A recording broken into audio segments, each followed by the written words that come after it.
நான் அடிமை அல்ல, ஆனால் சுதந்திரவாளி. ஆனா அடிமை நீதிக்கு. நீதிக்கு இப்போ நீதிக்கு அடிமை ஆயிட்டோம், இயேசுக்கு அடிமை ஆயிட்டோம். அடிமை என்னன்னு அர்த்தம்? அவன் இஷ்டத்துக்கு ஒன்றையும் சொல்லுங்களேன். அப்போ நீங்கள் உங்கள் இஷ்டத்துக்கு இனிமேல் நீதிக்கு அடிமை ஆன பிறகு உங்கள் இஷ்டத்துக்கு நீங்கள் ஒன்றும் செய்வதற்கு உங்களுக்கு உரிமை இல்லை. கேட்கணும், எதா இருந்தாலும் என்னப்பா செய்யலாம், ஹலோ என்னப்பா செய்யலாம், என்னப்பா நெக்ஸ்ட் ஸ்டெப்பு, என்னப்பா வார்த்தை அப்படின்னு கேட்கணும்.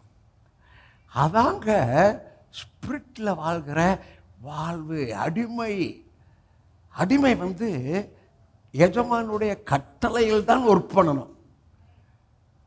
இந்த வார்த்தையின் கட்டளை என்னன்னா, நீங்கள் 10 கற்பனை நினச்சிக்காதீங்க.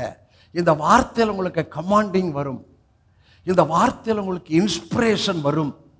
ஃபுல்லாக இன்ஸ்பிரேஷனுக்குள்ளே நான் இருக்கிறேன்.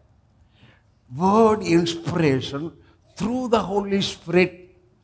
இன்றைக்கி சாயங்காலம் ராஜனும் பிளஸையும் வெளியூர் போகிறாங்க. ஆகவே வர்றப்பே டாபிக் சொல்லிட்டு வந்தேன், விருப்பமும் அகத்தூண்டுதலும். என்ன தூண்டுதல்? அகத்தூண்டுதல். அதான் பேச போகிறேன். அப்போ நம்ம இந்த வார்த்தை தான் கட்டளை. இந்த வார்த்தையின் வழியாய் அகத்தூண்டுதல் வரும், வார்த்தையின் வழியாய் இன்ஸ்பிரேஷன் வரும், வார்த்தையின் வழியாய் மனதை தொடுவார், ஏவுவார். அதற்கு கீழ் இருப்பீர்களே ஆனால் உங்களுக்கு எல்லாம் கீழ்ப்படுத்தப்படும்.